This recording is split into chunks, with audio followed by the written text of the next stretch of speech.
week's AMA is going to be from 5 p.m. IST onwards. We are live from all our social media channels, be it Twitter Spaces.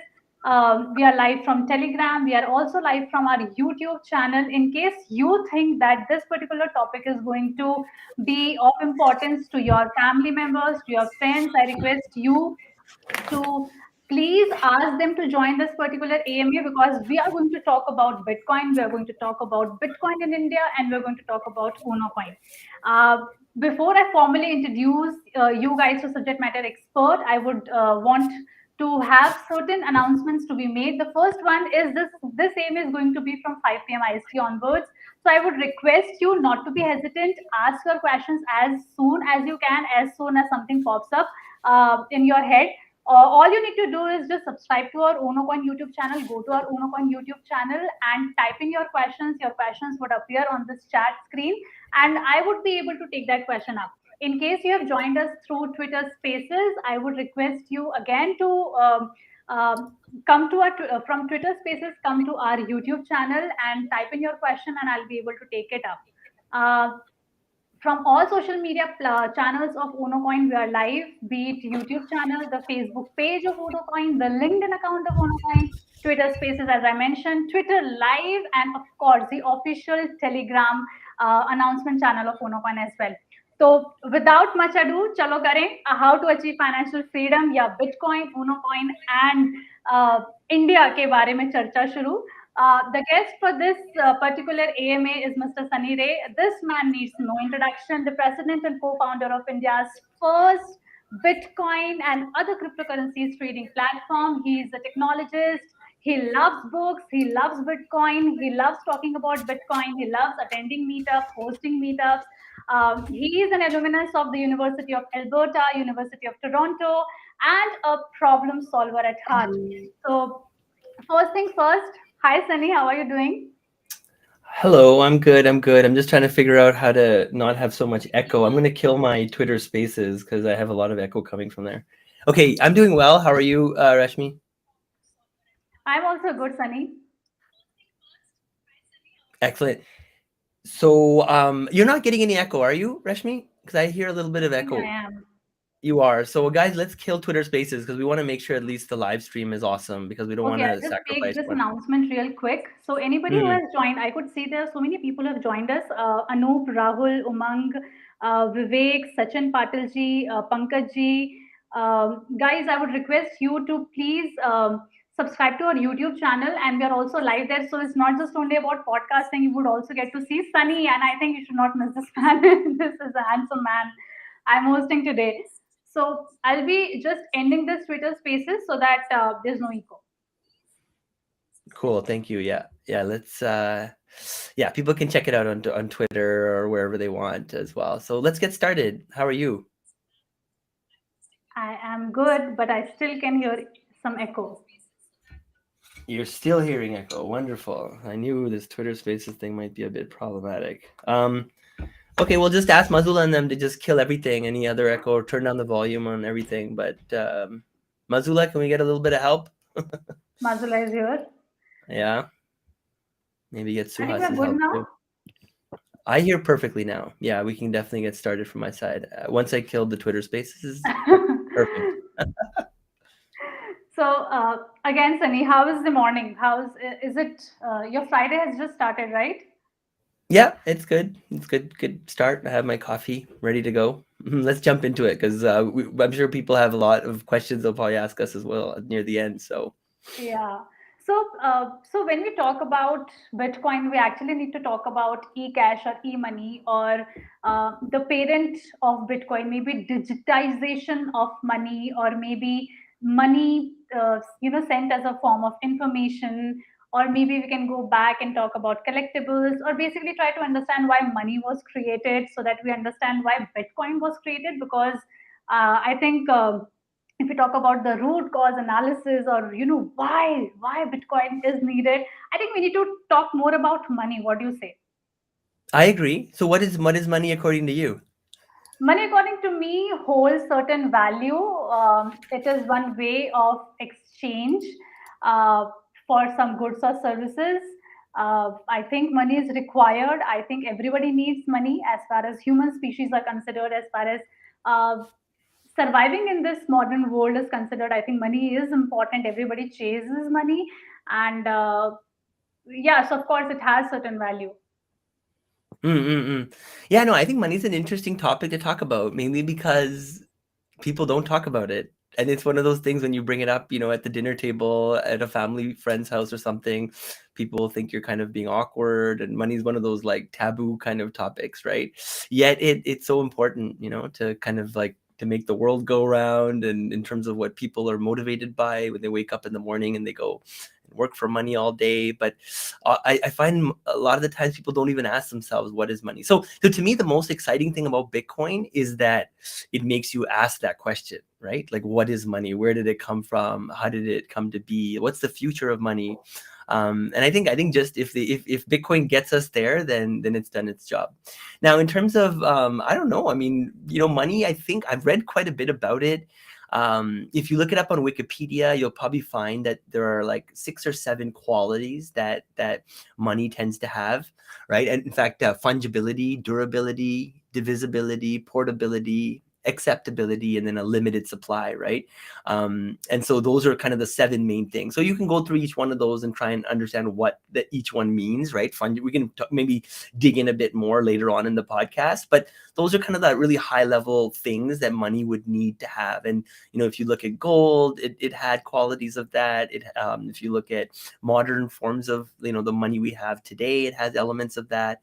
And then also Bitcoin has elements of that. And we'll talk about kind of from first principles, like what is money.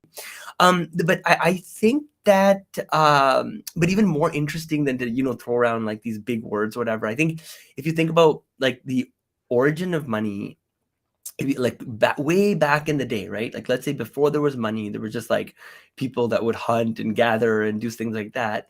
Imagine 2 people, they come across each other in the forest, right? And let's say you just captured a caribou or something, okay? And I'm super hungry. I haven't eaten for 2 weeks. My family's going hungry, and you essentially lend me some food, right? Now, what would happen in that moment? See, the chances of me having something that you need for that caribou might not be existing, right? Because you might maybe you want some rice that I have back at home, but maybe I don't even have it with me. But essentially, the only thing that would have happened is you would have remembered, and I would have remembered, like in a mental ledger of sorts, that Rashmi gave Sunny, a pound of caribou or whatever it was. And in the future, maybe I see you again and I remember that and I go, hey, look, thank you for that. Last month, I was almost, on the verge of not surviving. And here's 4 cups of rice or something like that, right? And so people essentially so money is essentially nothing more than just like a ledger of, keeping track of who owes what to someone else. But the problem with just trading rice for caribou is that you don't have a moment where one person who has rice and one person who has caribou needs to exchange, and you need some medium of exchange, something where you can go into and hold for some period of time and trade it for something else. Oh, here we have some questions coming out too. My view, money is nothing but a measure of value for goods and services. Yeah, I think that's one way to say it, right? I think that's a great point. But anyways, let's keep moving on. I'm sure we're going to dig into more of these points more deeper. But I think it's important to note that, again, my main kind of preamble there is just to get people thinking about why is money even there. And it's really just about being able to trade goods and services between one another. And maybe if one of the viewers want to tell us, like, what was one of the first like forms of money, what did humans use for almost let's say 10,000 years? Maybe that's a question. Yeah, Well, let's keep exactly. moving. Yeah. Yeah, let's keep moving. Yeah, of course. I think you guys can equally participate. Of course, these questions are going to be very generic. So the idea behind having this AMA and choosing this particular topic is because I personally wanted to understand. I always wanted to understand money because you know I think earning money is hard, and then there are taxes that we need to pay. I don't even understand, and most of the people don't understand taxes. Why even in the first place we need to pay taxes? Why the government is printing money? uh, why only a certain amount of money is getting printed? And why cannot everything just be free? When we talk about, when a person is when a person is born, there are certain kind of expenses that he or she has to incur, right? So first it is taken care by the parents, and then eventually we also, get into the rat race, try to earn money, and then that money is gone. We either buy liabilities, we buy assets, and then we try to make more money. We try to understand how can my money make more money, and in the whole quest of trying to understand money and making more money, we just get, I think, more confused, and it becomes more ambiguous. So, do you have a similar thought when you try to understand money, Sunny? The first question is, how did you try to understand money? Did you read? Did you talk to investors? Did you talk to those people who knew money better than you, or how was it? That's a good question. So hey, by the way, your name shows up as Unocoin. So one of the guys in the back, you might want to help us fix that. Yeah, But anyway, so yeah, so I think my journey started with, I studied electrical engineering almost 20 years ago, and I think I maybe shared a little bit of this story in other podcasts, but just for our audience, I'll share it quickly. I never really had much questions about money growing up because your parents would kind of take care of most things, and it was yes, only once I started working and started earning my own money and trying to pay bills did I start to realize that maybe money wasn't it's such an easy concept. And then when you think about the fact that your parents try their best, but they haven't been taught either. yeah. Your teachers in school, right, they don't really talk a lot about oh, there you go. So that was one of the, I guess, I first was books. reading this book and I've completed it half, and the same questions, right? Where I was trying to understand certain aspects of money, and I also want to make money, right? So yeah, of course, I That's actually thought, probably one of the best books. Another book is called Think and Grow Rich. The one I'm reading right now, which I highly recommend, is called The Millionaire Fast Lane. But I don't think money is something that you ever fully kind of can grasp, right? understand. It's like I mean, you can understand what it is, but in terms of like trying to attain more of it, it's like an endless kind of battle, right? But what the point I wanted to make was is that I think reading, right? So I think you pointed to one of the maybe classic books, right? That's been around, Robert Kiyosaki. And by the way, Robert Kiyosaki, the author of that book, is a huge fan of Bitcoin. He talks about Bitcoin all the time, right? Does he know Unocoin? Does he know Did he Unocoin? ever I don't come think to so. India? No, Did maybe you, if he hears this, he'll think of visiting us. we'll We'll bring him tag on as him. an ambassador, or We'll not. tag him, yeah, in Twitter.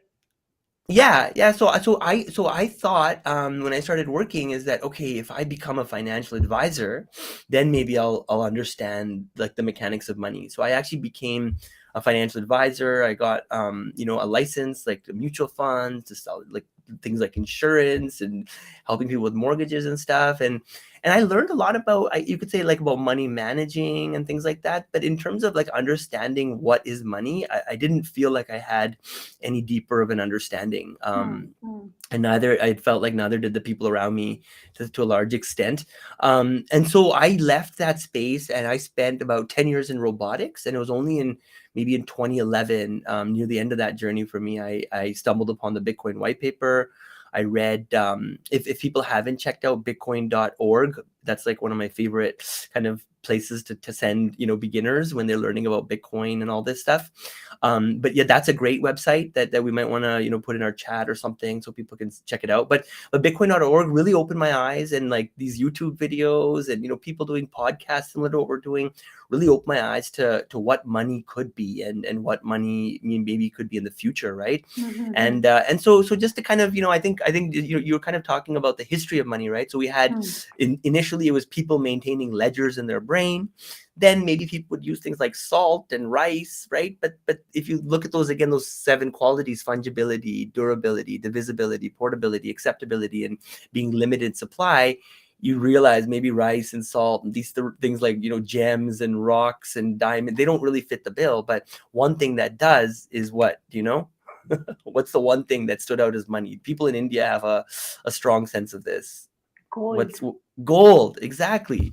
So why was gold used as money for so long? Why do you think? Because it was precious. I think in India, and I think around the world, I think it was pious. Pious as in it was religious. I have read it somewhere that people used to pray to gods and give them gold and silver, meaning they are the symbol of sun and moon Mm, were considered gods in so many different mythologies.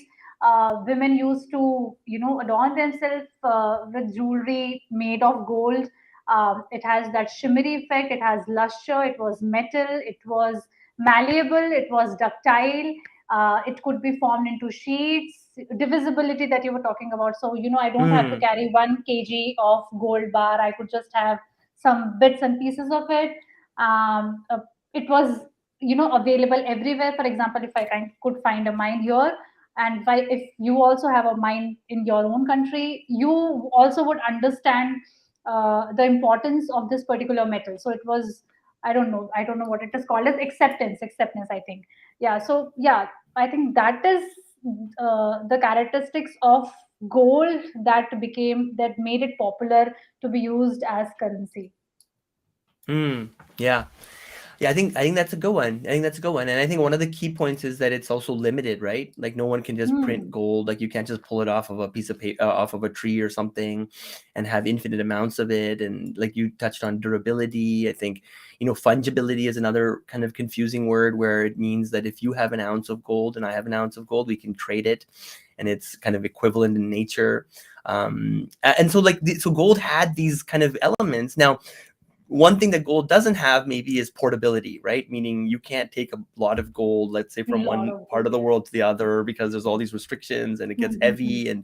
And so gold, even so, and let's say for example gold does serve as a great mechanism, but then I don't know. I mean, we don't want to maybe go into too much detail, but at one point, gold used to be the reserve currency of the world. So, and a lot of people today mistakenly believe that it still is. They believe that gold is the backing of the fiat currency or the rupees or dollars or whatever it is. But in reality, that connection was broken decades ago. And essentially, the United States made their dollar the reserve currency of the world. So today, Hmm. for example, if you want to trade oil, if you want to do this and that, a lot of it has to happen through the U.S. dollar. And so a lot of people ask, it's like, well, why should one country, control the reserve status of the world, right? Like, why is it that every country in the world has to work through another country? Like, what if there was some digital gold? What if there was some sort of like technology that kind of superseded all national borders and had all those beautiful qualities of gold, right? That it was limited and it was decentralized, or some of the other things that we start to learn about gold, Bitcoin versus gold. But it goes on and on. I want to touch on some of the questions I think some people are asking. They're saying, can we save it just like gold? Is it logical?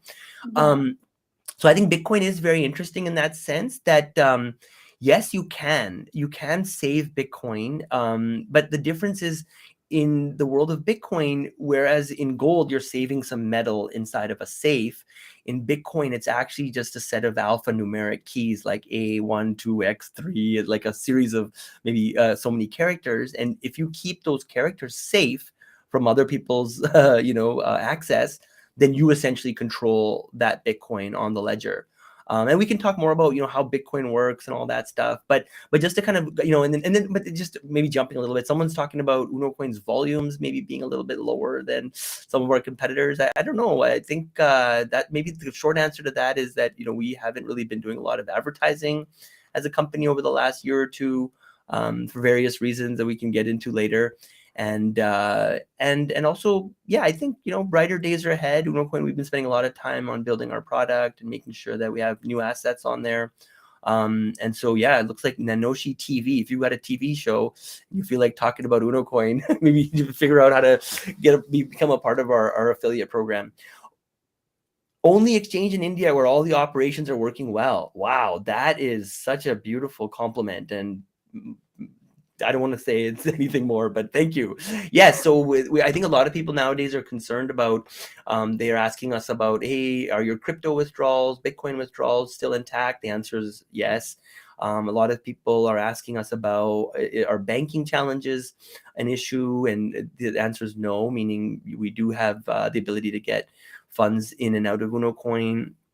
I think a lot of people are also concerned about things such as there's a lot of turmoil in the crypto Bitcoin space with a lot of large companies, more recently like Terra, Luna, Celsius, BlockFi. There's a lot of news out there, even companies within India, that have suffered some great losses. So on that front, Unocoin is also not affected. We don't invest any of our customer funds or anything like that ever. So we don't have any exposure there. But yeah, I think Unocoin is in a solid place. I think we are definitely a bit behind on the volumes, and that's something that that's why we're doing more live streams. We're doing meetups. We're trying to connect with the community, focus more on education and awareness. We are not hiring Bollywood actors, nor are we putting our name on any cricket ads. Unfortunately, we're not there yet. But yeah, but for us, it's more about community. It's about connection. It's about educating, the community and learning with them and not Yeah, so thank you for that. I appreciate it. Maybe we can change this. There's the host, you said bitcoin.org. Yeah, some people might want to take a look at that website as well. Sounds great. Olivia, thank you. Let's keep moving. Rashmi, what's the next topic? Yeah, so I wanted to understand. So we discussed about money, but money is not same as wealth. Uh, how can I say that I am wealthy, and why people say that they are not wealthy even if they have money? I kind of know where you're going with this. But like, for example, wealth, let's say, like, wealth in my view is more about assets and liabilities, right? Hmm. And so you could own, for example, a home, you could have a car, you could have a business, and none of those things are actually money, but they have some value to them, Value right? to it, yeah. Yeah. So a lot of very wealthy people, for example, they will not keep all their money in, let's say, fiat, which is rupees or dollars or whatever it is, right? Because they'll invest it in different places, whether it be in a business, like I said, or in real estate. So wealth in general is, I mean, like, a very simplified formula would be all of your assets Hmm. subtract all of your liabilities. Liabilities. So let's say you have student loans, $20,000, and you have, a car payment, 50,000, and you have a home mortgage, 250,000. So you'd add all those numbers up, and I forget the numbers already, but let's say it's 300,000 in total. But then let's say your house is worth 500,000 and your stocks are worth 200,000, and the money in the bank you have and the Bitcoin that you have and the gold you have and all this added together is all your assets. And you just subtract, let's say that's 500,000. So Hmm. 500,000 minus 200 or 300,000 would be your kind of your net kind of wealth, or your net kind of and the other element of wealth people look at is and Bitcoin obviously lends itself well to that category, right? Because and again, we're going to dig in more into Bitcoin over the course of this podcast and in following podcasts. And if people are enjoying this, by the way, they should probably give it a like or let us know, because then we'll do more of it, because it's kind of hard to know whether people are actually listening or not. But I think, yeah, I think Bitcoin, it lends itself really well because one of the things about money is that, and I think later on you had it in your questions here where we were going to talk about inflation, but I think a lot of people worry about inflation nowadays, about Correct. the money supply increasing substantially because governments around the world are trying to fix things or whatever it is, but in the residual effect of that is that the value of everything, or the cost of everything, goes up in relation to the money.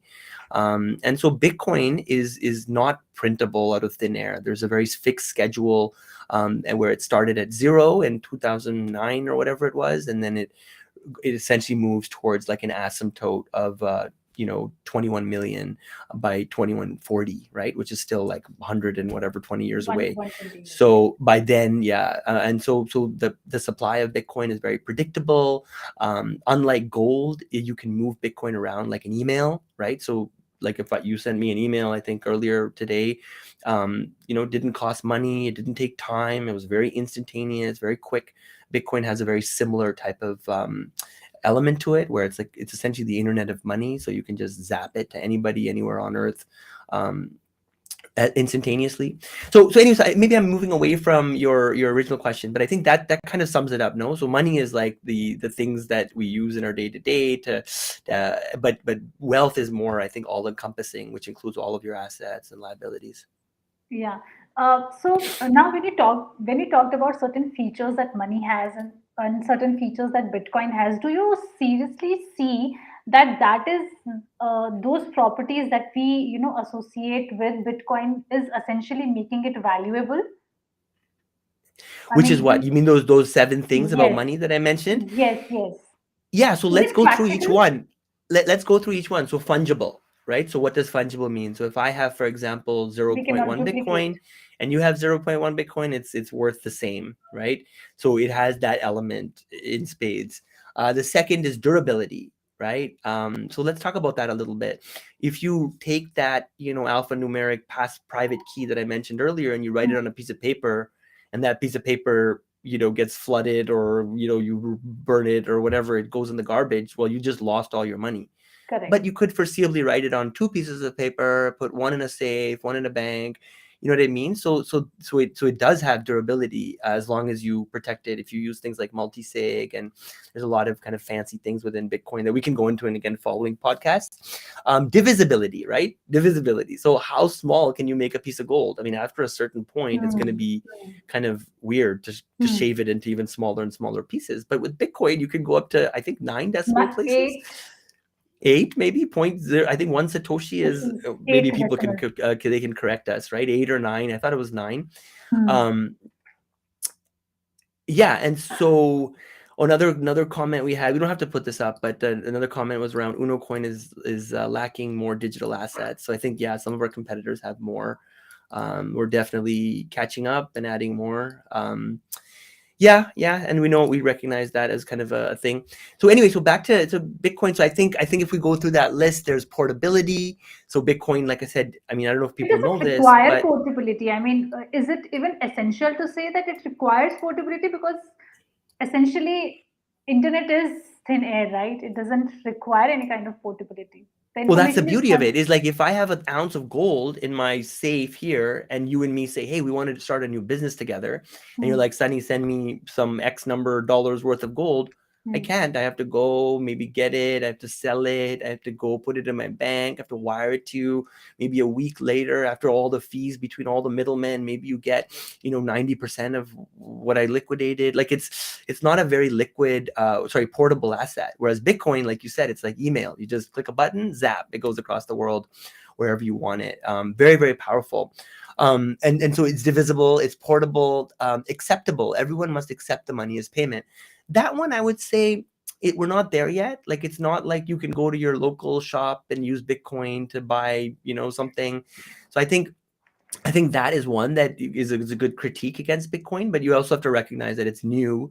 And in the last 10 years, more and more people are accepting it and businesses are accepting it. And if that trend continues, and if Bitcoin is truly the internet of money, then accepting Bitcoin is going to be a big part of what needs to happen. Also, what's the next one? And limited in supply. That's probably my favorite one, yes, right? Because yeah. you could argue that even gold is not truly limited. um, yeah, I already read this one, Mazula. Yeah, yeah, we are, or no, maybe not. Yeah, we are working on this. By the way, Nanoshi, we're adding new assets. So Mazula, you can take this one off. Thank you. Okay, and then the last one is limited in supply, which, again, as I mentioned earlier, there's only 21 million Bitcoin. Anyone can go to Google right now and prove it, or you can actually, if you can kind of see what's going on in the Bitcoin world, you can actually prove it mathematically, that it is in fact that. And so, yeah, so I do believe Bitcoin is a far superior form of money. And again, when I say that, I don't mean that governments consider it so, right? It's not legal tender, which is another conversation in itself. There are countries like El Salvador that are looking at, Bitcoin, as not looking at, they have made Bitcoin legal tender. And I think that's a trend that will continue and whatnot. But anyway, so maybe I'll pause there. Let's keep moving with questions. Yeah, Your so my questions. next question is so as you said that we have all the characteristics in Bitcoin that is similar or exactly same as money, right? But when we think about acceptance as a property of Bitcoin, we see that only certain organizations or certain countries or certain counties accept Bitcoin as a legal tender or something that has a value. Do you think that if only certain people associate value to Bitcoin, is the reason that Bitcoin is not so popular? Because if it gains global acceptance, it would actually replace fiat money. Right. Sorry, I maybe ask the question one more time. So what is the actual So, question? so basically, this one property that I want to talk about is acceptance, right? You're right, So acceptance. largely, what we essentially mean is this paper note that we have, okay, that is printed by our respective governments, Yeah, has yeah. acceptance because everybody in that particular region, in that particular country, continent believes that this particular piece of paper has a value to it. Do you think if I want Bitcoin to be accepted worldwide, it's just a matter of thinking that people just need to accept it. It's just that easy, and No, boom. I think it'll take time. I think it'll take time. I think one of the things, so there's a bunch of things about that, right? The first thing is that the price of Bitcoin in the last, let's say 9 or 10 years has gone from, like, when I first learned about it, it was about $10, 500 rupees. And today each Bitcoin is worth, I think, what is it, 20, 30, I mean, 20,000,20, $25,000 or 20. something American. I just checked this morning, it was 30,000 Canadian, which is how many rupees is that? So it's around 17, 18 lakh rupees since last few weeks. 18 lakhs. So it's gone from 500 rupees to 18 lakhs in that time frame. Bitcoin, again, people correct me if you think I'm wrong, but I don't think in a 10-year period any asset has performed that well, that I know of. And so it's like it's grown astronomically.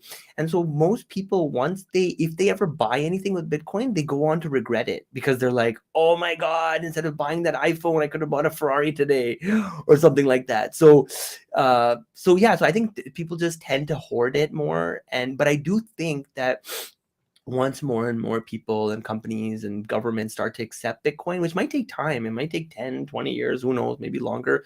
Once more and more, because, the internet didn't happen overnight, right? It feels like it did, but it took 20, 30 years before it really took hold. Hmm. I do think that Bitcoin will eventually get to a point where more and more and more people will have it, and the Bitcoin price will not continue to just astronomically keep going up because it'll start to saturate in terms of the number of people that will hold it, and at that point, more and more people will start considering using Bitcoin for payments. Now, it should be noted that there are companies like BitPay, which is probably the pioneer in this space, and I think Coinbase as well, out of the United States, that offer a product which even Unocoin we used to offer. I don't believe we offer it anymore right now. We might bring it back depending on kind of the regulations and all that. But companies like BitPay, what they do is they sit between the buyer and the merchant. So, for example, let's say I remember Microsoft. I think was Microsoft, Dell. I think Dell at one point they used to accept Bitcoin, and they would use a company like BitPay. And what would happen is, let's say you're the person with Bitcoin and you want to buy a computer. You would go to the Hmm. website, you would pay with Bitcoin, but Dell needs dollars, right? Because they have suppliers, they have employees, they have bills. They're So a still company like transacting in fiat. Exactly. So the businesses, it's actually kind of weird for them to take Bitcoin. And so companies like BitPay, they convert the Bitcoin into rupees or dollars or whatever the fiat is and pay the company in the rupees and dollars. And like I said, Unocoin, we had a similar product, that we might bring back at some point in the future, might not. But the point is that businesses like that solve for this problem where, like I said, businesses don't want to really have Bitcoin on their balance sheets, not yet. More and more now. Tesla, I think they had Bitcoin. I think they sold 75% of it last week or 75%. something. Yeah. I heard, I don't know if it was true or not, but I heard it was, I think Elon Musk said something about the lines of like, this is not, us not believing in Bitcoin. It's more just a cash issue. They've been losing a lot of money, I think, because of all the supply chain issues. But the point is as more and more companies start to hold it on their balance sheet, you'll need companies like BitPay and services like the ones we used to offer less and less. But in the interim, like I said, there's a big business opportunity for companies to sit between people buying things with Bitcoin and merchants. Yeah. So Yeah. I don't know if that answers your question. So I think that problem will take time to solve. I don't think it'll be such that you're walking down the street, But just next imagine year. like one day Mhm. everybody wakes up and everybody is like accepting Bitcoin. Do you mean that it's just a change of mentality that Yes. would give, yeah, so one day it would just be that this particular piece of paper doesn't matter to me even though it is signed by the governor of India, and this particular code matters to me because this is my hardware wallet address where I have this many number of bitcoins. Do you mean that that would be the Bitcoin era? It's just a shift of Perhaps. And by the mentality. way, do you know? I know that he's a former governor of the RBI, but do you know who Raghuram Rajan is? Like, in what aspect do you want me to answer this? Like, In you know what way him, you want? obviously. Like, Yes, you've of heard course of I do. him. But Yes, he's a what? legend. No, my point is he has probably some of the most prolific quotes and statements I've ever heard. Like, people should Google Raghuram Rajan and Bitcoin like 5 years ago, 6 years ago, because he's an electrical engineer. He's super, super smart. He knows the problems, a lot of the problems in the financial industry, because he was predicting a lot of the problems, right? Like way Mhm. before it even happened. Hmm. And people have asked him about Hmm. Bitcoin. And so there are some governors that realize that, stuff, at least some form of digital currency will be inevitable. Now, whether it's CBDCs or Bitcoin, time will tell. Do you think so? Fiat money is one thing. Okay, so I'll go this Mm. way. Um, Gold is one thing, fiat currency is another thing, Bitcoin is one thing, and then there are currencies launched by internal governments. Do you think that this is going to be, I mean, the CDBC is going to be a threat to Bitcoin, or it is still the first competitor is fiat money? Wait, so I see CBDCs as an extension of fiat money, right? Okay, And the only okay. main difference being that whereas fiat money today is mostly issued through banks themselves and central Hmm. banks, Hmm. CBDCs would be issued directly by the central bank, Hmm. thereby somewhat perhaps disintermediating banks. I don't think all the banks are in favor of CBDCs necessarily. But anyway, but CBDCs, I see them more as like, like it's essentially governments looking at Bitcoin and saying, "Oh my God, like this is obviously, really, really interesting, even though it is, somewhat subversive."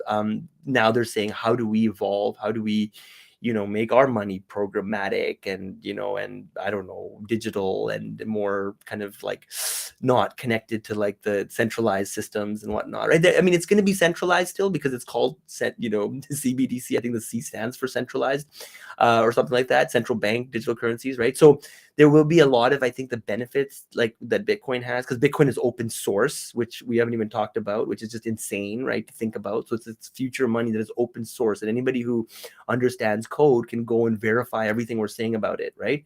Whereas, like, if I asked you how much is the Federal Reserve going to print next month, next year, next 10 years, nobody can tell you, right? Nobody can tell you with certainty. But with Bitcoin, I can tell you to the decimal place, how many Bitcoins will be there 5 years from now, 10 years from now. So very, very different. Does that answer your question, though? I don't want to get stuck on any one question. I do think it's a mentality thing. I mean, to answer your kind of earlier question, Yeah. and I think it'll be like an age thing as well. Like people like myself and my wife, like we see Bitcoin as money, right? Like there's nothing that you can do to like prove us otherwise, because But we then, get the but then, like, for example, if you say that Bitcoin is the king, but if you go to McDonald's, there's no Bitcoin payment that is being accepted, right? Because the true, other person that you're transacting with doesn't consider this particular asset as an asset, right? true. So there is a hindrance. It's just a kind of a fantasy coin that you have created. You as a couple, you as a community, we as a True. community, but then Yep. the larger community doesn't accept it. So then, how do you see that particular acceptance being the property of Bitcoin? And that bridge between not seeing it and seeing it is essentially Unocoin. It's essentially the exchange, meaning because we recognize that nobody can go to McDonald's and spend it, you Hmm. need to at one point convert your Bitcoin into rupees, and that's why we started Unocoin in December 2013, is because we recognize that just because we see the future doesn't mean that the future is here yet, Hmm. and it doesn't mean that everyone recognizes Bitcoin as a future of money. We just see it as being far superior to all other forms of money because we went through those 7 things, right, that I was mentioning. Oh, I apologize here. Yeah. So that's kind of I don't know if I answered your question, but like yes, I agree. Like not We're everyone not there accepts yet, it, but and we we are in a will bit of a eventually. fantasy world. But it's kind of like saying, when you used email for the first few times, You know what I mean? Like Hmm. yes, maybe nobody around you Hmm. knew it and your Hmm. parents didn't Hmm. know it, but Hmm. you could Hmm. just see the writing was on the wall, and that Hmm. someday everybody would be sending emails this way. And so you get Hmm. your parents on board. And so Bitcoin is Hmm. very similar in that sense, is that, once you Got kind it. of see the light, you're like, oh my God, like, like this is insane. Like the opportunity we have ahead of us, it's just ginormous. And so, yeah, so how do you, and so hence, our and that's the beauty of Bitcoin, is that, we were going to talk about like financial freedom, this and that. So not only does Bitcoin itself offer a vehicle where you can save, I see Bitcoin as a saving technology, right? Yeah. Not only can you save, you can also build on top of Bitcoin. So our company Unocoin, we never had to go and line up in somewhere to get permission to, hey, can we build? Like, Bitcoin is open source. Anybody who has some programming skills can just say, I'm going to build some business on top of it and just start.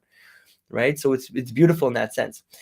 Do I sense I see your eye shifting? Do we need to Yeah. move on to different topics, No, no, or are no, we running no. out of time? No, no, I was just taking time. I would just want to encourage each and everybody who is here with us on through any social media platform, be it YouTube, LinkedIn, Twitter, Telegram. I just want you to, just jot down your question, write it down. Sunny is here, and I think it's an absolute privilege to have him for this AMA. And Sunny, I wanted to ask, you come from an from an electrical engineering background, and you read the white paper of Bitcoin. How Yeah. easy or difficult was it for you to understand? Because there are a lot of times that, people, even before starting to give up on Bitcoin, because they are like, it's too technical, it's built on blockchain technology, it's cryptocurrency put into practice. I don't even have an electrical mechanical IT computer engineering degree. How would I be able to understand the core functionality or the core principles that Bitcoin is based on? So how difficult or easy was it for you? No, I agree. I don't think it's super easy to understand. But keep in mind one thing before I say anything, is that how well do you understand email? Like, do you really understand SMTP, and do you know how the protocol works? You probably Hmm. don't, Hmm. but your mom uses it, you use it, meaning Hmm. you don't need to understand even how Bitcoin works to use it, right? So there's companies like Unocoin that make Bitcoin easy to send, receive, buy, Hmm. sell, Hmm. store, Hmm. Hmm. accept, etc., etc.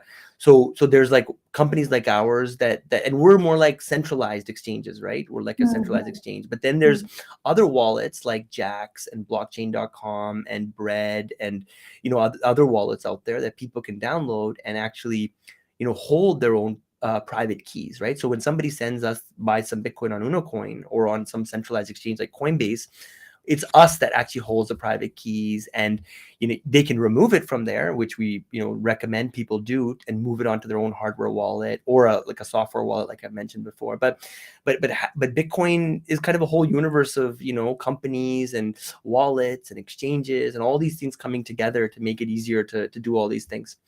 Hmm. Hey, hey, what was the question again there? So I just want to make sure I got So, captured the essence of it.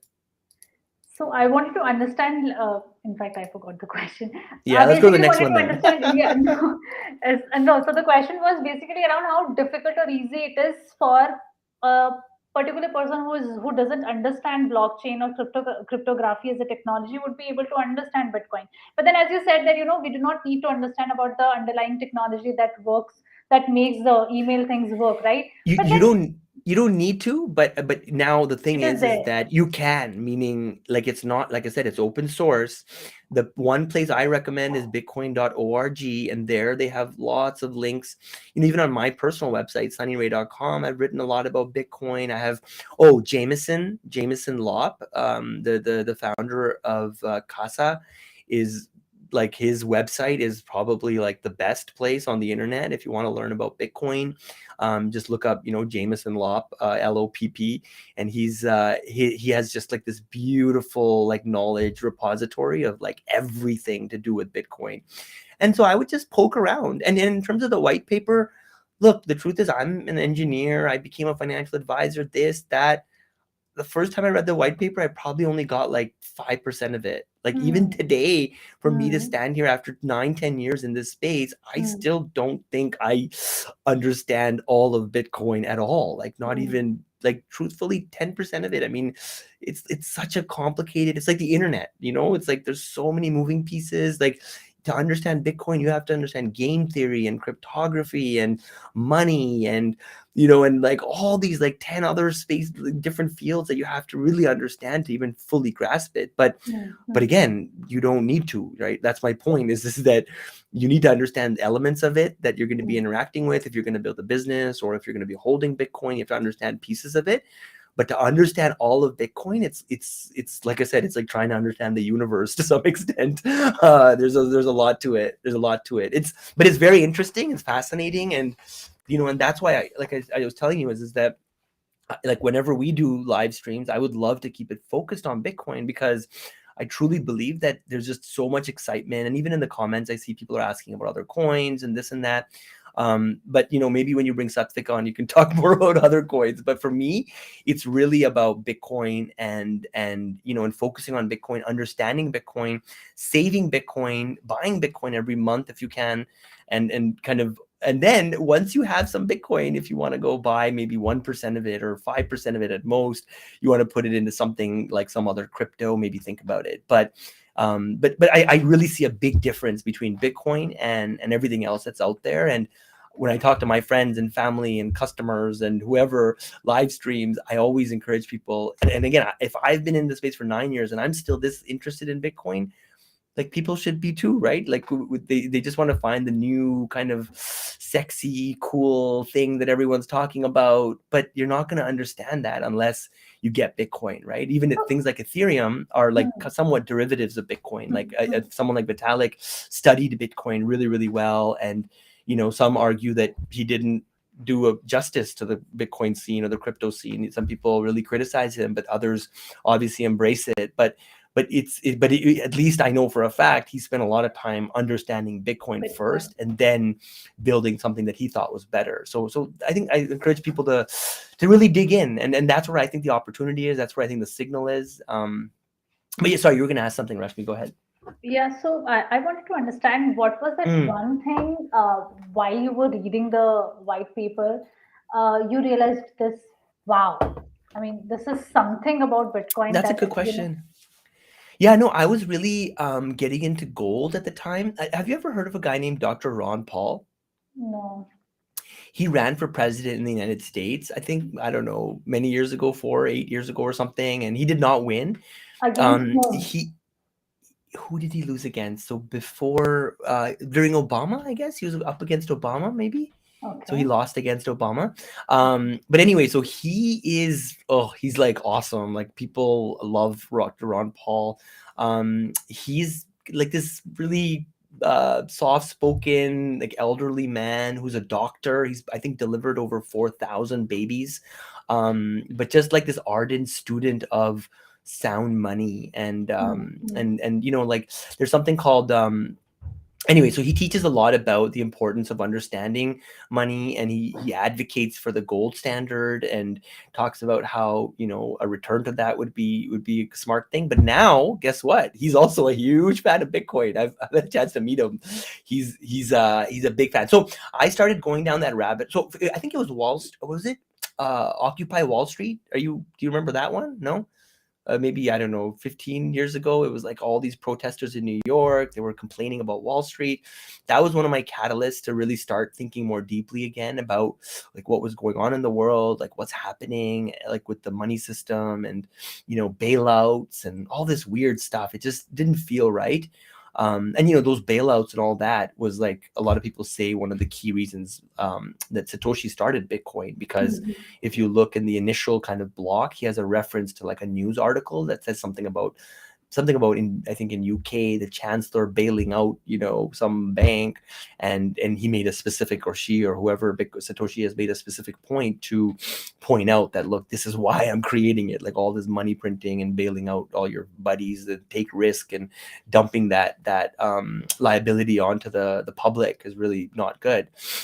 And so learning through about Occupy Wall Street, Ron Paul, then landing on gold, and living in India at the time. This is about 10 years ago, right? I was living in India, and for myself, like I'm from Canada originally, even though I visited India quite a bit. And so seeing how people in India love gold was a bit of a shock for me as well, because in North America, people don't really save. I mean, it's not even a saving culture. It's like a more Yeah. like credit cards. And so forget gold. But in India, seeing people line up at the gold stores like was a bit like alarming. And so I started really getting into gold, and then around then I discovered, like I said, the Bitcoin white paper. I always say Bitcoin white paper because it makes me sound smarter, but in reality it was probably a bunch of like really cute cartoons on YouTube that just, I think it was from bitcoin.org, that kind of just broke down the basics of it, and that gave me the confidence to read the white paper. And like I said, you don't understand everything, but just try and get glimpses of it. Even if you just read the abstract, which is a paragraph long, you will get a pretty good sense But of then, how what do you Bitcoin realize is. that whatever is there on the internet, even if it is not the so-called white paper produced by Satoshi Nakamoto, is Mhm. true? I mean, that piece of information is true, and whatever you are building in your head around Bitcoin is actually true.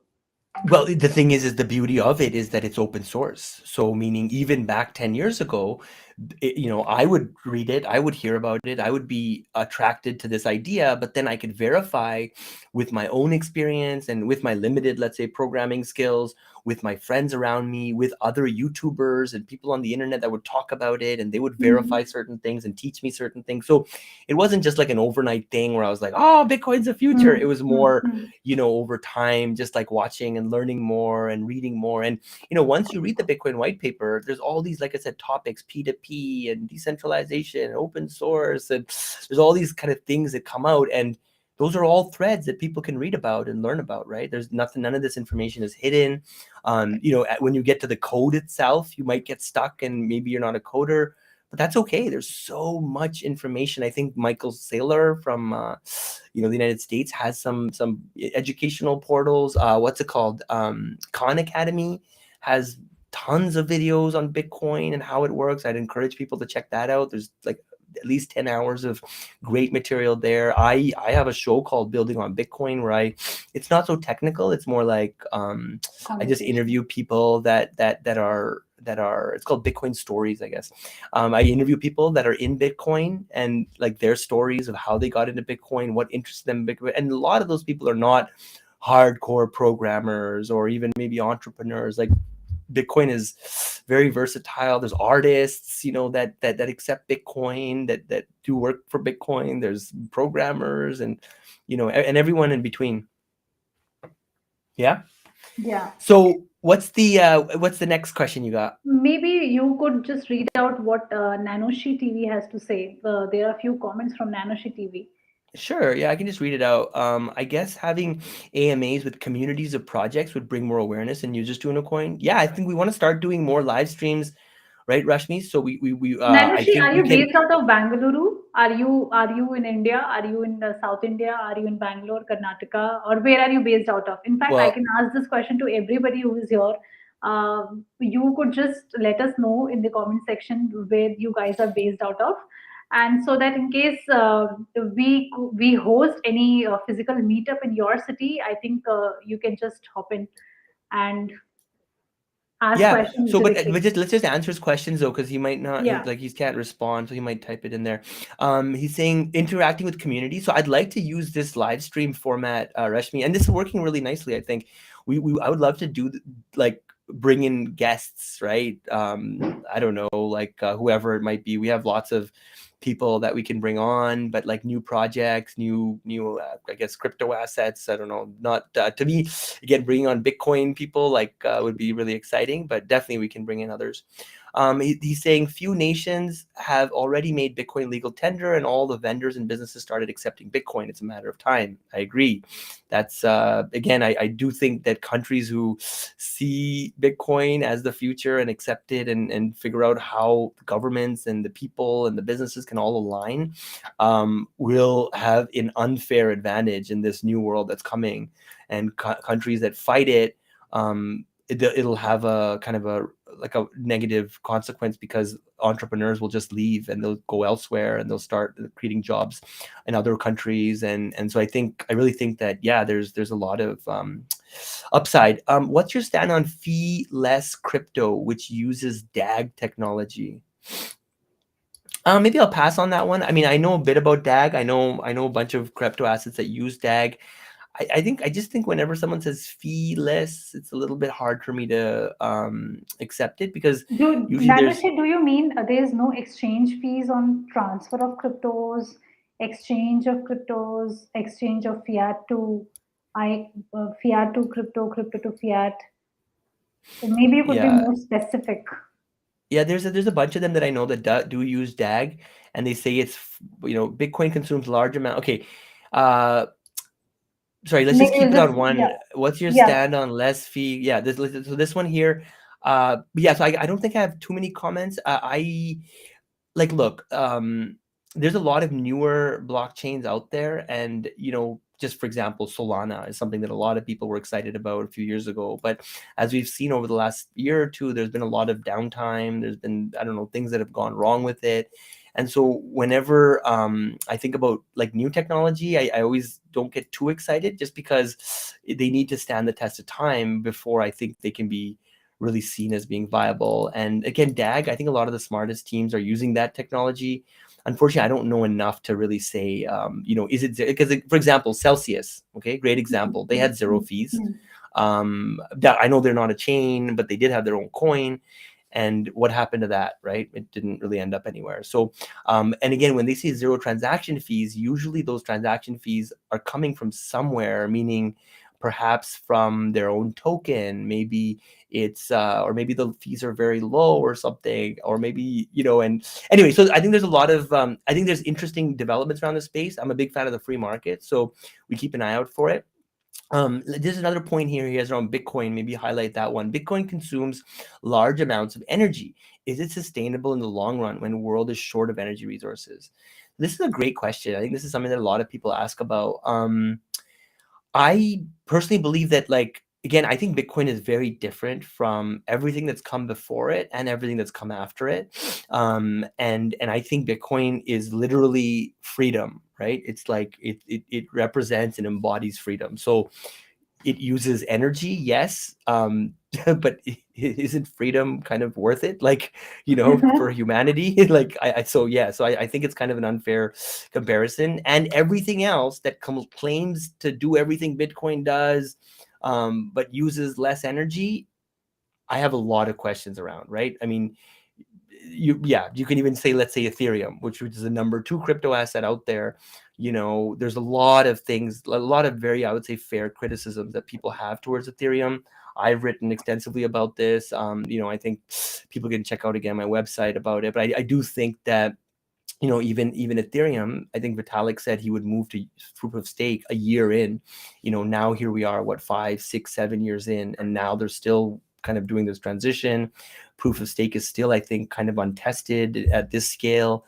I think proof of stake also isn't as fair as Bitcoin, in the sense that people who have more ether get more say in the network.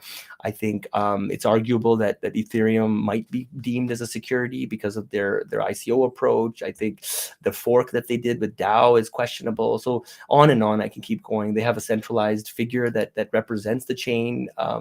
So I think Bitcoin stands for something, whereas Ethereum struggles to find what it stands for.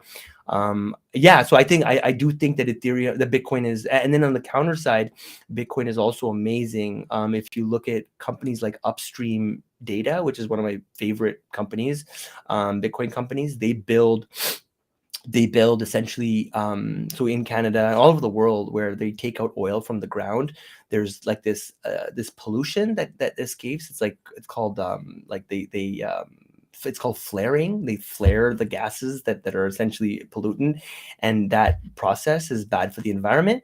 And so companies like Upstream Data are actually going and installing Bitcoin miners with, like, I think, generators that turn that waste matter into, like, actual Bitcoin, so into a profit for these people. So if you look at Texas, right, they recently installed tons and tons of Bitcoin mining to increase the overall output of their utilities, so that during normal times they can just mine with Bitcoin, but when Texas needs it, like I think 6 months ago or a year ago, they had some big power failure, they can just shut down the Bitcoin miners and give their people electricity. So Bitcoin mining can act as like a load on a network, or on an electricity grid, which is just insane to think about. So I think there's a lot of like kind of people who don't understand Bitcoin, or they just listen to what's in the news. They'll just jump on this, oh, Bitcoin takes too much energy. But when you dig in and you start to realize like proof of work versus proof of stake and what is at stake, you start to realize that Bitcoin is like, it's amazing, and it's not going away from proof of work. I think it will continue to take more energy, but it's a great use of energy. I think we need to move towards solar and wind, and maybe, I'm not a big fan of wind, but I think more and more, I think green energy will start to be powering the Bitcoin network, so it'll be less of an issue. But yeah, great question. Okay, let's keep going. Rashmi, are we over time-wise? Because I see we just hit the 1 hour mark. Yeah.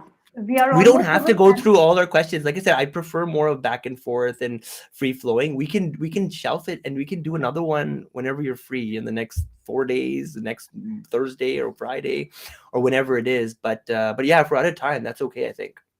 Yeah, I think we have actually covered all the questions. Nanoshi Nice. TV is from Bangalore only. So next time we are having a physical meetup in our office, I think Cool. you should RSVP yourself, Nanoshi. Yeah, we did an awesome meetup, right? 2 weeks ago, Rashmi. I don't know if Yeah, you. we Yeah, did. we I should don't tell know people if about it. Nanoshi was part of it or not. But yeah, I hope to see him soon. So guys, since we are running out of time and have in fact crossed the allocated time, we'll have to wind this up. I thank Sunny for being with us for the AMA and answering all our questions, answering my questions, and finally all the Unocoiners, all the viewers who and listeners who put up their questions, Nanoshi TV, and thank you for being part of Unocoin family. And in case you have not liked this video, I would highly recommend you to like this video, be it on LinkedIn, Twitter, Telegram, and all the social media platforms that you can see us on. Subscribe to Unocoin's YouTube channel, and the upcoming Friday we will be back again with another hashtag AMA Unocoin.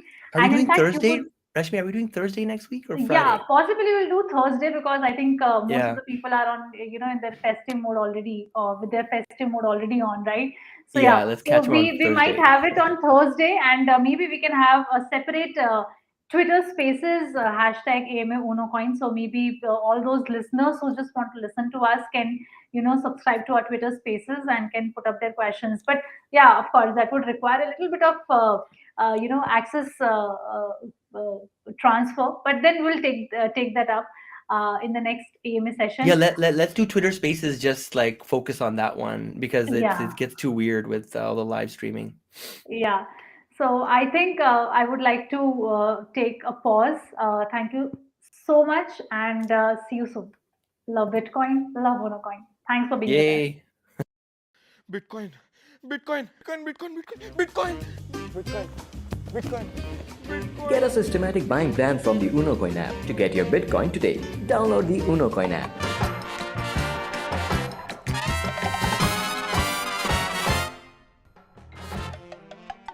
Crypto products are unregulated and could be highly volatile. Please be aware of the risks before investing.